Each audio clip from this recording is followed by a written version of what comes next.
C'est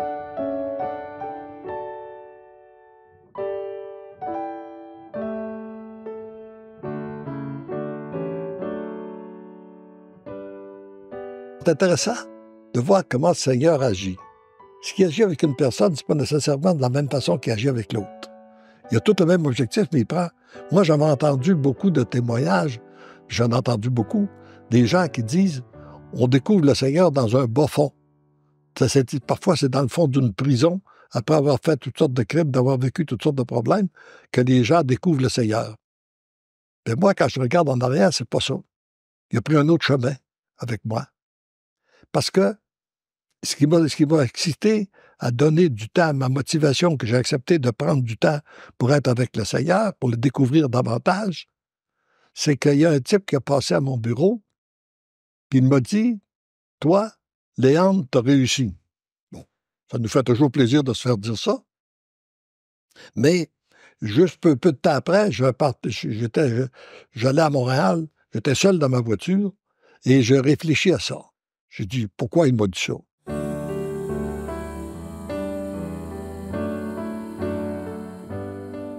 C'est peut-être parce qu'il veut une faveur, puis c'est peut-être pour me flatter parce qu'il veut... Fait que j'ai dit... Puis à part de ça, si je voulais ça, est-ce qu'il a dit vrai ou s'il n'a pas dit vrai? Ben, j'ai dit, si on veut savoir s'il a dit vrai ou s'il n'a pas dit vrai, il faudrait définir c'est quoi la réussite. Et là, ça commence à être pas mal compliqué, parce qu'on a vu des gens qui réussissent dans la vie, mais qui ne réussissent pas leur vie, et qui réussissent sur le plan des affaires, mais qui échouent sur le plan familial, qui échouent sur le plan de la santé, etc., etc. J'accepte qu'il a voulu dire que j'ai réussi plus que la moyenne dans mon domaine.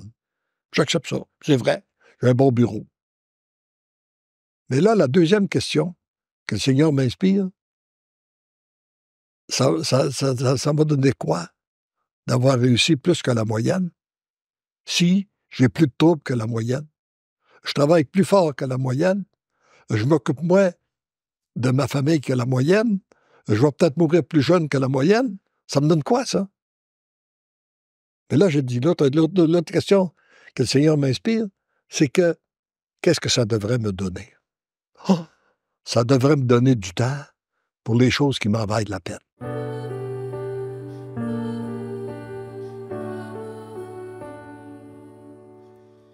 Alors là, tout de suite, il a monté mon développement intellectuel parce que j'ai toujours souffert de ne pas avoir pu poursuivre mes études à l'école comme j'aurais voulu.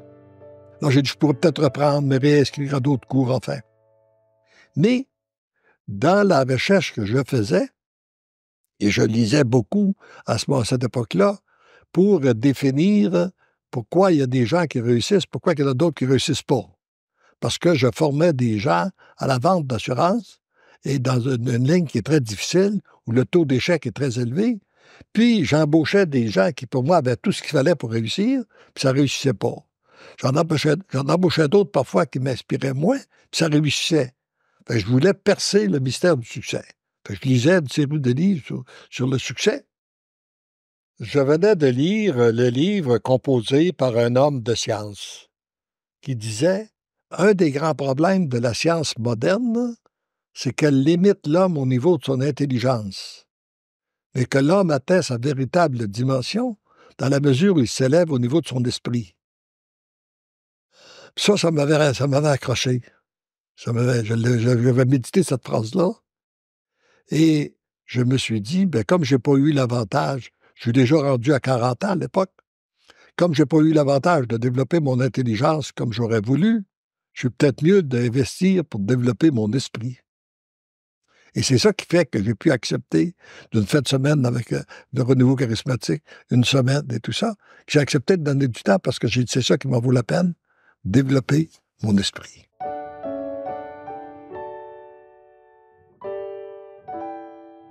Il faut dire aussi que dans le renouveau charismatique, j'aimais ça. J'aimais les témoignages, j'aimais la foi qui se véhiculait, mais je trouvais que c'était un peu exagéré. J'avais de la misère dans le geste qu'il posait, là. J'avais des choses que je trouvais un peu difficiles pour, par exemple, quand il nous faisait prier puis monter des mains en l'air pour offrir des gloires au Seigneur, là, j'avais des bras pesants, j'avais les bras très lourds, c'était difficile à lever. Alors, et là, peu de temps après, il y a quelqu'un qui m'a fait connaître le mouvement ACT. Il y avait des repas témoignages. Ça, j'ai embarqué là-dedans, puis je me suis senti bien, je me suis senti confortable. D'ailleurs, j'ai entendu beaucoup de témoignages. On en a donné, mon épouse et moi, on a fait le tour des différentes sections. J'étais même président de ce mouvement-là. Et puis, j'ai appris l'importance de désirer faire la volonté de Dieu au lieu de faire notre volonté à nous autres. Ça, c'était très imprégné, l'importance d'avoir un désir de faire la volonté de Dieu. Et puis pour ça, il faut renoncer à notre volonté. Et puis, je me rappelle d'une prière que j'avais faite il y a déjà longtemps. Je ne veux plus, Seigneur, je ne voudrais plus me battre entre ma volonté et la tienne. Je ne voudrais plus avoir ce combat entre ma volonté et la tienne. Voudrais-tu fondre ma volonté dans la tienne? Afin qu'on n'ait plus cette dualité-là là, entre notre volonté et celle de Dieu. Non, viens fondre la mienne dans la tienne. Ça va être plus simple. Et puis, donc, j'ai appris l'importance de faire la volonté de Dieu, puis j'ai appris aussi un Dieu qui agit, qui est agissant. Parce que trop souvent, avant ça, j'avais découvert, oui, mais j'avais une foi, mais je me disais, c'est intéressant d'être catholique parce que ça devrait nous donner une belle place à la mort. Puis, mais seulement que le temps qu'on vit, c'est un renoncement. Puis après ça, je me disais, j'aurais donc aimé vivre au temps des prophètes, au temps de Jésus est venu il y a 2000 ans. Au moins, il y avait un Dieu qui agissait. Là, il n'agit pas, il est mort, il est fatigué, ou qu'est-ce qui se passe? Je ne comprends pas. Mais là, ça m'a fait découvrir, par tous les témoignages qu'on a reçus, par ce mouvement-là, j'ai découvert un Dieu qui était agissant, qui était puissant, qui était agissant dans la mesure où on renonce à soi-même et puis qu'on accepte de faire sa volonté.